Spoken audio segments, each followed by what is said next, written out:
हमारे प्रिय विद्यार्थियों, मैं अच्छा हूँ और आशा करता हूँ कि आप भी अच्छा ही होंगे। आप सभी से रिक्वेस्ट है, ये जो वीडियो बनाकर हम आपके पास भेजते हैं बहुत मेहनत लगती है इसे बनाने के लिए। सारी वीडियो आप देखेंगे और शुरू से एंड तक ही देखेंगे। जितना ज़्यादा से ज़्यादा शेयर करेंगे। देखेंगे कि नंबर सिस्टम का पार्ट 1 पार्ट 2 हम पहले दे चुके हैं। इसके बाद आज पार्ट 3 है नंबर सिस्टम संख्या पद्धति का। ये जो है उत्तर प्रदेश पुलिस परीक्षा के लिए बेहद जरूरी है। उसमें पार्ट 2 में के बाद इकाई अंक बताने से रह गया था। इकाई अंक को और समझना है कि इकाई क्या है। किसी संख्या का इकाई अंक मतलब हम ये सीखेंगे इकाई अंक निकालते कैसे हैं। किसी संख्या का इकाई अंक 0, 1, 5, 6 हो तब उसका इकाई अंक वही रहेगा। और यदि हमेशा घात को 4 से भाग करते हैं और जो शेषफल रहता है दी गई संख्या के इकाई अंक के घात के ऊपर लगा देते हैं। एक शर्त और है इसकी, यदि 4 से भाग देने पर शेषफल 0 रहता है तब हमें संख्या के इकाई अंक के घात के रूप में 4 लेना होता है। जैसे मैं एग्जांपल में बता दूं, जैसे सवाल में ये कर लेता है, जैसे कोई संख्या ये दे रखी है और इसकी पावर इस तरह से है और ये संख्या दी है उसने, तो क्या है बताइए इस संख्या का इकाई अंक क्या है। तो हमें पहले ये रूल चेक करना है कि हमारे जो संख्या दे रखी है ये वाली जो 5676 दे रखी है, क्या इसका इकाई अंक इस रूल में तो नहीं है। इसका इकाई अंक 6 है और 6 में यहाँ मिल गया, तो हमें इसकी घात को 4 से भाग करने की जरूरत नहीं है, सीधा इसका आंसर 6 हो जाएगा। इस प्रकार से कोई भी संख्या ले लो, कोई भी संख्या ली, इस तरीके से उसकी पावर हमने ये लगा दिया, तो देखो इस रूल में 1 है और यहाँ भी 1 है, इसका मतलब इसका इकाई अंक 1 हो जाएगा। तो हमें 456 को 4 से भाग देने की जरूरत नहीं है, इसका आंसर 1 आ जाएगा। कहने का मीन्स हो गया, यदि किसी भी संख्या का इकाई अंक 0, 1, 5, 6 के रूप में किसी संख्या में मिल जाए तो हमें कुछ करने की जरूरत नहीं है, सीधा उसका इकाई अंक ही उसका आंसर होगा। ठीक है, लेकिन कभी कभी यह रहता है कि अगर इकाई अंक हमें 0, 1, 5, 6 ना मिले तो क्या होगा। तो जैसे देखें, अगर इकाई अंक हमें 0, 1, 5, 6 ना मिले तो क्या करना होगा। जैसे कोई संख्या है, जैसे ये संख्या है और इसकी पावर ये है इस तरीके से, तो हमें करना क्या होगा कि इसका पूछेगा इसका इकाई अंक क्या है, इकाई अंक क्या है। तो हमें क्या करना है कि इसका इकाई अंक ले लेंगे 7 और जो 452 है इसकी पावर घात में हमेशा लास्ट के 2 अंकों को 4 से भाग करना है। कहने का मतलब है कि 52 को हम 4 से भाग करेंगे, 4 से काटेंगे, 4 × 4 और एक बचा 4 × 3 = 12। ये 52 जो है पूरा 13 बार में कट गया। इसका मतलब शेषफल क्या बचा, 0 बचा। यहाँ पर शेषफल क्या बचा, शेषफल 0 बचा। तो शेषफल 0 बचा, तो मैंने एक रूल भी बताया था, यदि 4 से भाग देने पर शेषफल 0 रहता है तब हमें संख्या के इकाई अंक के घात के रूप में 4 लेना होता है, मतलब 7 की पावर हमें लेंगे 4। अब हमें करना क्या है, 7 × 7 × 7 × 7, क्योंकि 7 की पावर 4 है तो 7 को हमें 4 बार गुणा करना है। अब देखो 7 सत्ते 49, 49 का इकाई अंक कितना हो गया 9, 9 सत्ते 63, 63 का इकाई अंक क्या हो गया 3, 3 सत्ते 21 और 21 का इकाई अंक हो गया 1। इसका मतलब इसका जो आंसर होगा 1 होगा। अगर क्वेश्चन में कहेगा 4567 की पावर 452 है तो इसका इकाई अंक क्या है, तो इसका इकाई अंक 1 है। हमें इस तरह से इकाई अंक निकालना होगा। उसके अलावा कोई और संख्या मैं आपको बताऊं, जैसे कोई और संख्या ले लेते हैं यहाँ पर, जैसे ये ले लिया, उसके पावर में ये ले लिया। अब हमें इसका इकाई अंक निकालना होगा। जब इसका इकाई अंक निकालना तो फिर दोस्तों क्या करना है, यहाँ पर हमें 8 लेना है, सिर्फ इसका इकाई अंक ले लिया और जो लास्ट के इसकी घात जो है, इसकी घात में लास्ट के जो 2 अंक है उसे सिर्फ 4 से भाग करना है। 4 से भाग करेंगे, यहाँ पर 4 सत्ते 28 और यहाँ शेषफल कितना बचा, 3 बचा, क्योंकि 4 सत्ते 28, 31 बनाने के लिए 3 की जरूरत है। शेषफल कितना बचा हमारा 3। जो शेषफल बचता है वो इकाई अंक पर लगा देते हैं। लेकिन अगर शेषफल 0 होता तो हम इकाई अंक के घात के रूप में 4 ले लेते, लेकिन अब जितना शेषफल बच रहा है वहां पर हम लगा लेंगे। तो यहाँ पर हमने ले लिया 8 की पावर 3, तो 8 को लिखेंगे हम 3 बार, 8 × 8 = 64 इसका इकाई क्या हो गया 4, 4 अट्ठे 32 और इसका इकाई क्या हो गया 2। इसका मतलब इसका आंसर कितना आ जाएगा 2। मतलब इस सवाल का इकाई अंक पूछेगा तो कितना आएगा 2 आएगा। इस तरह से कई सारे सवाल और कर सकते हैं हम, जैसे घात रूप में ना पूछ के वैसे ही पूछ सकता है। जैसे यहाँ देखेंगे ऐसे पूछ सकता है 45 गुणा 63 गुणा 71 गुणा 64, सॉरी 63 है यहाँ पर। कह सकता है कि बताइए इस संख्या का इकाई अंक क्या है। तो हमें करना क्या है, सिर्फ लास्ट के जो अंक हैं वही लेने हैं। जैसे 5 या 15, 15 का इकाई अंक कितना हो जाएगा 5, 5 इकाई 5, 5 की गुणा किससे करेंगे 3 से, 5 दिया 15। इस 15 में इकाई अंक क्या है 5 है, तो इसका आंसर कितना होगा 5। हमें सिर्फ मैं आपको ये समझाना चाहता हूँ कि आपको जो संख्या है ना उस संख्या का इकाई अंक सब में ले लो, फिर इकाई अंक की गुणा कराओ। जैसे 15 बन गया तो 15 का भी इकाई अंक ले लो 5, 5 की 1 से गुणा करा लो कितना हो गया 5, फिर 5 की इसके इकाई अंक से गुणा करा लो 15, अब 15 का इकाई कितना हो गया 5। तो इस तरह से हम किसी भी संख्या का इकाई अंक निकाल सकते हैं। आगे और सवाल जैसे आएंगे मैं आपको बताऊंगा। इसके बाद जैसे अब हम चालू करते हैं सिस्टम से, नंबर सिस्टम से। इसमें पहला क्वेश्चन है क्वेश्चन नंबर 1। इसमें कहा है कि निम्नलिखित में कौन सा कथन असत्य है। निम्नलिखित में से कौन सा कथन असत्य है।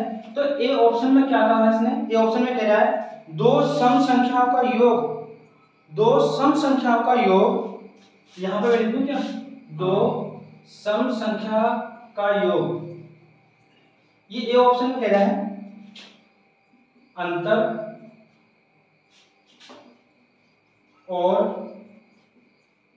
गुणनफल सम होता है। ये कह रहा है दो सम संख्याओं का योग, अंतर और गुणनफल सम होता है, ये पूछा है। तो हमने कोई भी दो सम संख्या ले ली, x y z कोई भी दो सम संख्या मान लो यहाँ पर। जैसे एक 2 ले लिया और एक ले लिया हमने 4, एक 2 ले लिया 4, 2 4 का योग करा तो हमारा कितना आ गया 6, और 2 और 4 का हमने अंतर करा, जब इसका अंतर करा तो कितना आ गया 2, और जब हमने इसका गुणनफल किया 2 और 4 का 4 दूनी 8। तो देखो दो सम संख्याओं का योग, अंतर और गुणनफल सम होता है। देखो दो सम संख्याओं का योग भी सम है, दो सम संख्याओं का अंतर भी सम है, और दो सम संख्याओं का गुणनफल भी सम है। इसका मतलब पहला ऑप्शन सही है। कहने का मतलब कोई भी संख्या का कहोगे सर आपने 2 4 क्यों माना, मैं कोई भी संख्या मान लूं लेकिन सम संख्या होनी चाहिए। जैसे मैंने यहाँ पर 8 मान लिया और यहाँ मान लीजिए 4, अब मैं 8 4 का प्रयोग करूंगा, 8 + 4 करूंगा तो देखना 12। देखो दो सम संख्याओं का योग 12 आ गया। अब इन्हीं का हमें अंतर करना है, 8 में 4 गया बचा 4, इन्हीं का हमें गुणा करना है 8 × 32। देखो दो सम संख्याओं का योग, अंतर और गुणनफल सम होता है। देखो योग भी सम है, अंतर भी सम है और गुणनफल भी सम है। इसका मतलब पहला ऑप्शन सही है। ठीक है, आगे देखेंगे अगला question, question number 2। Question number 2 समझेंगे अभी। आशा करता हूँ कि ये क्वेश्चन आपको सभी के समझ में आ गया होगा। क्वेश्चन नंबर 2 कह रहा है कि क्वेश्चन नंबर 2 में कहा है इसका इकाई अंक क्या है। अभी मैंने रूल में समझाया था इससे पहले ही। कह रहा है कि 1372 की पावर 134 का इकाई अंक क्या है। तो मैंने क्या बताया था, क्या रूल में 0 1 5 6, क्या यहाँ पर 0 1 5 6 में कोई संख्या है, नहीं है ना।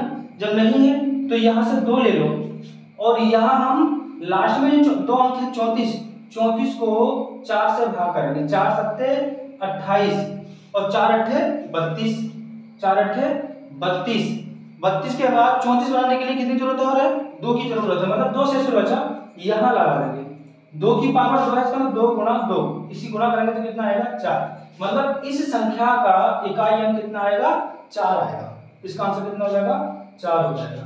ठीक है,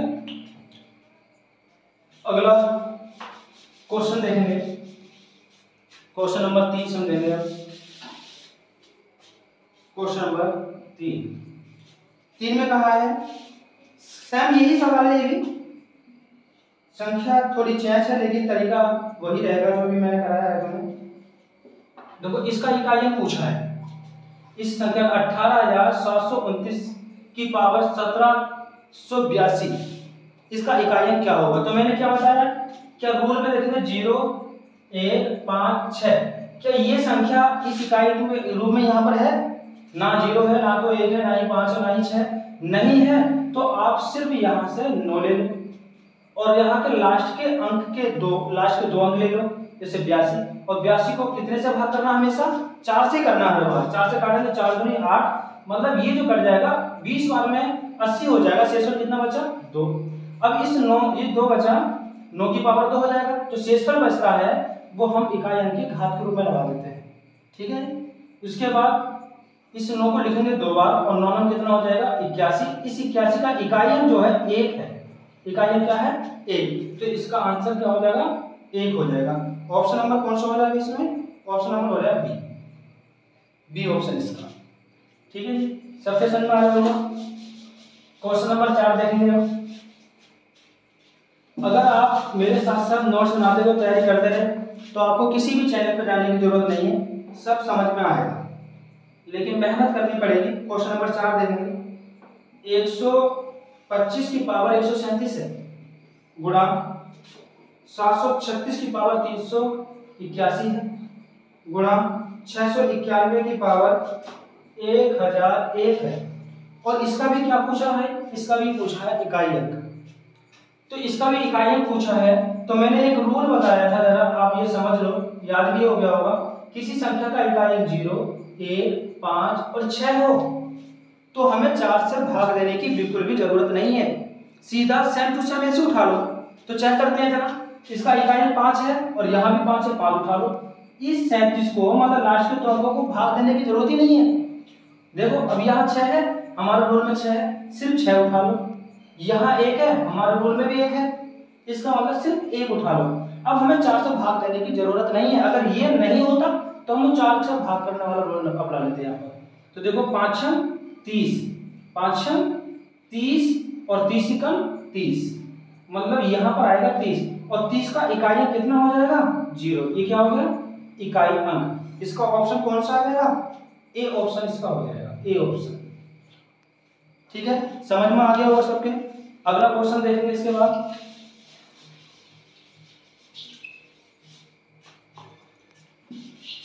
अगर क्वेश्चन समझ में नहीं आता हो तो क्लास रिपीट करके दोबारा देख लेंगे और एक बार देख लेकर रोक करके वीडियो को नोट कर लेंगे क्वेश्चन को। अगला question, question number 5। Question number 5 में देखेंगे। 5 में कहा है वह संख्या कौन सी है जिसके 8 गुना तथा 7वें भाग का योगफल 741 है। वह संख्या कौन सी है जिसका 8 गुना, मान लीजिए कोई संख्या x है, इसका 8 गुना। वह संख्या कौन सी जिसका 8 गुना, मान लीजिए अपने संख्या x मान लीजिए उसका 8 गुना कर दिया, तथा 7वें भाग का योगफल 741 है, मतलब इस संख्या के 7वें भाग का, इस संख्या के 7वें भाग। अगर मैं आपसे कहूं कि किसी संख्या का भाग तो हमें भाग करना पड़ेगा ना। मैं कहा कि 5 का 6वां भाग, मैं कहूंगा 5 का 6वां भाग, तो मैं 5 को 6 से भाग करूंगा, ठीक है। तो इसी प्रकार से ये समझेंगे कि किसी संख्या का 8 गुना तथा 7वें भाग का योगफल, 7वें भाग का योगफल, किसी संख्या का 8 गुना कर दिया और 7वें भाग का योगफल कितना है, कितना दिया 741 दिया सवाल में, 741। ये समीकरण आपके समझ में आ गई, तो बस सोल्व करना रह गया है। यहाँ से हम क्या करेंगे, ये हो जाएगा 8x + x बटा 7 बराबर 741 बटे में 1 मान लेंगे। एलसीएम आपसे आना चाहिए, अगर एलसीएम नहीं आता मैं एक दिन का एलसीएम लेने की एक बार वीडियो बनाऊंगा, इस वीडियो को आप देख लेना, कल या परसों में एलसीएम लेने की वीडियो बना दूंगा, वहां से सीख लेना। फिर आपको यहाँ से समझे इसका एलसीएम कितना आएगा 7, 7 ही गुणा जाएगा 7 × 56 x हो जाएगा प्लस का, और यहाँ पर x रहेगा बराबर 741। 7 की गुणा हम इधर करेंगे जाके 56x और 1x कितना हो जाएगा 57x बराबर में 741 × 7। तो यहाँ 57 से भाग करेंगे 741 को, तो ये कितनी बार में कट जाएगा ये हमें देखना ही पड़ेगा। जैसे 13 × 7 = 91 का 1 हाथ से लगा 9 और 13 × 5 = 65 और 9 65 और 9 9 5 14 का 4 हाथ से लगा 6 7 74, मतलब ये जो संख्या कट रही है 57 से वो 13 बार में कट रही है। तो x बराबर 13 × 7 91। एक्स वाला कितना हो गया 91। जो उसने पूछा था कि वह संख्या कौन सी है, तो वह संख्या 91 है। कौन सा ऑप्शन हो जाएगा? सी ऑप्शन इसका हो जाएगा, सी ऑप्शन। ठीक है, अगर क्लास समझ में ना आ रही हो ना तो इसे जो है रिपीट करके दोबारा देख लेना। और अगर आपको ये समझ में नहीं आ रहा कि इसका एलसीएम कैसे लिया है, तो एलसीएम के लिए कल या परसों एक वीडियो अपलोड होगी, उसकी एलसीएम की वीडियो सिर्फ अलग ही बनाई जाएगी, तो वहां से एलसीएम लेना सीख जाओगे। ठीक है, एक ही वीडियो काफी है एलसीएम लेने के लिए, एलसीएम सीखने के लिए कि एलसीएम कैसे लिया जाता है, इन को सोल्व किया कैसे किया जाता है, तो उसके लिए सिर्फ एक ही वीडियो काफी है। क्वेश्चन नंबर 6 देखेंगे।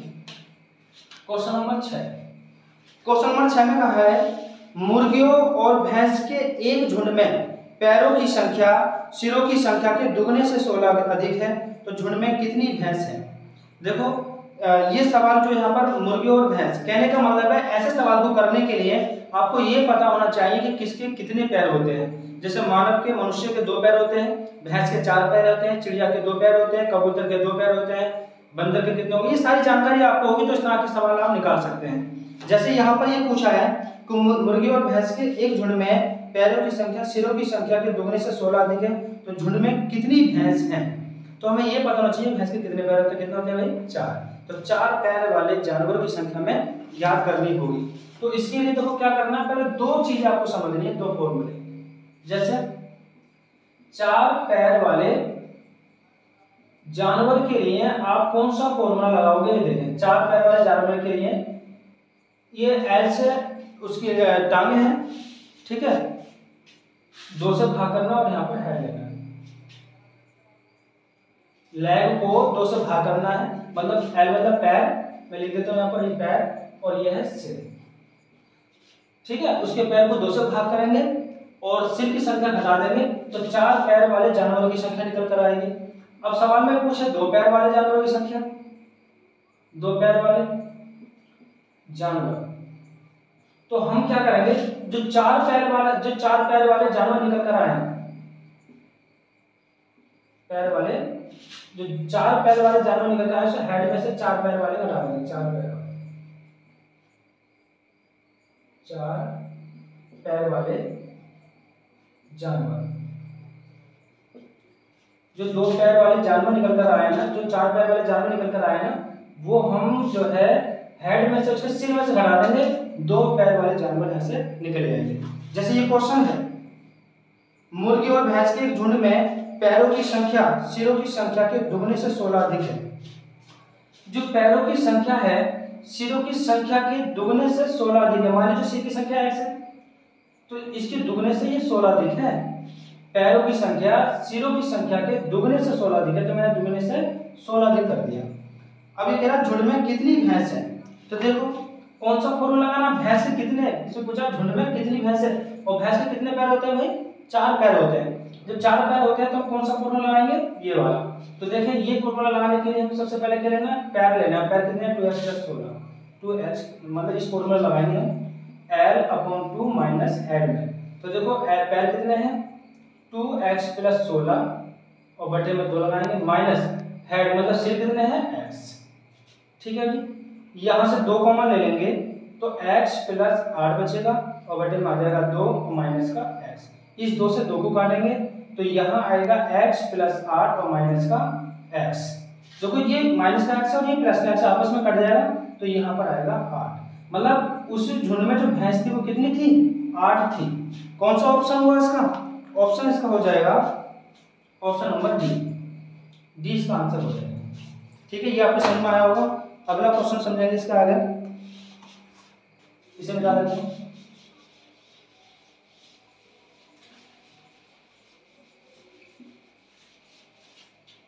अगला क्वेश्चन नंबर 7 है यहाँ पर। क्वेश्चन नंबर 7 में कहा है 2 संख्याओं का योग 40 तथा अंतर 20 है। 2 संख्याओं का योग 40, x + y बराबर कितना? 40 और अंतर कितना है इसका? 20 है। तो कह रहा है संख्या क्या है। देखो एक ही बार में बात समझ लेना, कभी भी इस रूप में कोई सवाल आ जाए तो अगर हमें पहले वाले का मान निकालना हो तो हम क्या करते हैं, जोड़कर आधा करते हैं। ठीक है जी, ये बात आपको समझ में आनी चाहिए। जैसे 40 20 कितना हो जाएगा भाई? 60 60 का आधा करेंगे कितना आ जाएगा? 30। और जब बाद वाले का मान निकालना हो चाहे x और y की जगह कोई भी संख्या हो, इस रूप में सवाल है तो y का मान निकालना हो तो हम अंतर करके आधा करते हैं, अंतर करके आधा करते हैं। 40 में से 20 गया, कितना बचा 20, और 20 को हम 2 से भाग करेंगे कितना आएगा 10। मतलब इसके जो ऑप्शन आएंगे 30, 10 आ जाएंगे। जो संख्या आएंगी 30, 10 आएंगे, 30, 10 आएंगे। इसका मतलब डी ऑप्शन है, डी ऑप्शन। ठीक है जी। क्वेश्चन नंबर 8 समझेंगे अब इसके बाद। क्वेश्चन नंबर 8 में देखो 1372 में 3 का स्थानीय मान क्या है। 1372 में 3 का स्थानीय मान पूछा है, स्थानीय मान पूछा है। देखो मैंने कल बताया होगा कि किसी भी इंसान की जाति नहीं बदल सकती, जाति नहीं बदल सकती। अगर 3 का जातीय मान पूछा होता तो 3 का जातीय मान जानते होंगे आप, क्या रहेगा 3 ही रहेगा। 4 का जातीय मान पूछा होता है सवाल में, मतलब 7 का जातीय मान पूछा होता तो 7 ही रहता। लेकिन स्थानीय मान पूछा है, किसी भी स्थान का, किसी भी व्यक्ति का स्थान बदल जाता है, तो इसलिए स्थानीय मान जब पूछा है 3 का तो 3 लिखेंगे और इसके पीछे जितने अंक है इतने जीरो लगा देंगे तो कितना आ जाएगा भाई 300 आ जाएगा। कौन सा ऑप्शन हो जाएगा सी। कोई भी सवाल हो उसका आंसर आपको ऐसे ही निकालना है। ठीक है, अगला क्वेश्चन देखेंगे, क्वेश्चन नंबर 9। क्वेश्चन नंबर 9, निम्न में से अभाज्य संख्या नहीं है। तो इसको ऑप्शन दिया है, जैसे इसमें 1 दिया है, 2 है, 3 है और 5 है। क्या निम्न में से कौन सा अभाज्य संख्या नहीं है। अभाज्य संख्या नहीं है मतलब 2 प्रथम अभाज्य संख्या बताई थी मैंने, 3 भी अभाज्य संख्या और 5 भी अभाज्य संख्या है। मैंने क्या बताया था, अभाज्य संख्या हम उसे कहते हैं जो स्वयं से कटे, एक को छोड़कर जो स्वयं से कटे उसे अभाज्य संख्या कहते हैं। लेकिन मैंने बताया होगा एक ना तो भाज्य है और ना ही अभाज्य है, इसका मतलब इसका आंसर हो जाएगा ए ऑप्शन इसका आंसर हो जाएगा। ठीक है, क्वेश्चन नंबर 10 देखेंगे। ध्यान देना, पूरी वीडियो देखते रहें, अच्छे क्वेश्चन है जो आपके लेवल के हैं, परीक्षा में पूछेगा भी। क्वेश्चन नंबर 10, एक संख्या को 5 से विभाजित करने पर 12 भागफल तथा 3 शेषफल प्राप्त होता है तो संख्या क्या है। इसके ऑप्शन दिए 41, 63, 27 और 35। तो सवाल में कहा है कि एक संख्या को 5 से विभाजित करने पर 12 भागफल तथा 3 शेषफल प्राप्त होता है तो संख्या क्या है। तो देखो किसी संख्या को हम भाग करेंगे 5 से तो 12 बार में कटेगी और शेषफल कितना बचेगा 3। तो हम ऑप्शन लगा लेंगे, जैसे मान लीजिए ये ऑप्शन लगाया हमने, 5 से भाग दिया, 12 बार में गया तो देखना भाई कितना शेषफल बचेगा 3। तो वो सवाल में ये तो कहता है कि एक संख्या को 5 से विभाजित करने पर 12 भागफल, देखना भाई 12 भागफल है और आगे 3 शेषफल प्राप्त होता है, 3 शेषफल है। ठीक है, तो क्या कहता है संख्या क्या है, तो भाई संख्या 63 है। अगर ये ऑप्शन नहीं होता तो कोई ऑप्शन और कौन से ऑप्शन लगाओगे तो इस रूप में नहीं कट पाएगा। मतलब इसका आंसर क्या आ जाएगा 63 आंसर आ जाएगा बी ऑप्शन, बी ऑप्शन। या इसके अलावा सेकंड तरीके से अगर मान लीजिए आप चाहते हैं कि मैं ऑप्शन से नहीं करना चाहता तो इसके अलावा एक तरीका और आप कर सकते हैं। एक सूत्र बताया था मैंने, भाज्य बराबर भाजक गुणा भागफल और प्लस शेषफल। ठीक है, ये सूत्र है, ये भी समझ लो ये कैसे बना है। ये भाज्य होता है और यहाँ पर भाजक होता है और ये भागफल होता है। ठीक है, और यहाँ से जब सवाल सॉल्व करते हैं यहाँ का आता है शेषफल, यह आता है शेषफल। तो सवाल में ये पूछा संख्या क्या है, मतलब भाज्य को ही हम संख्या कहते हैं, भाज्य को क्या कहते हैं हम संख्या। तो सवाल में कह रहा है एक संख्या को 5 से विभाजित करने पर, 5 से विभाजित मतलब 5 यहाँ पर दिया है, विभाजित मतलब भाजक, और भागफल कितना दिया भाई 12 दिया है और शेषफल कितना दिया है 3। तो देखो 12 पंजे 60 प्लस 3 तो संख्या कौन सी हो गई 63। आपको जो भी अच्छा लगे, पहला तरीके समझ में आता तो पहला करो और या दूसरा समझ में आता तो दूसरे तरीके से कर लो, कोई से भी सही कर लो, आंसर यही रहेगा। ठीक है, अगला क्वेश्चन देखेंगे, क्वेश्चन नंबर 11। कम से कम 15 क्वेश्चन तो इस वीडियो में हो जाने चाहिए, तो 11 क्वेश्चन देखना है।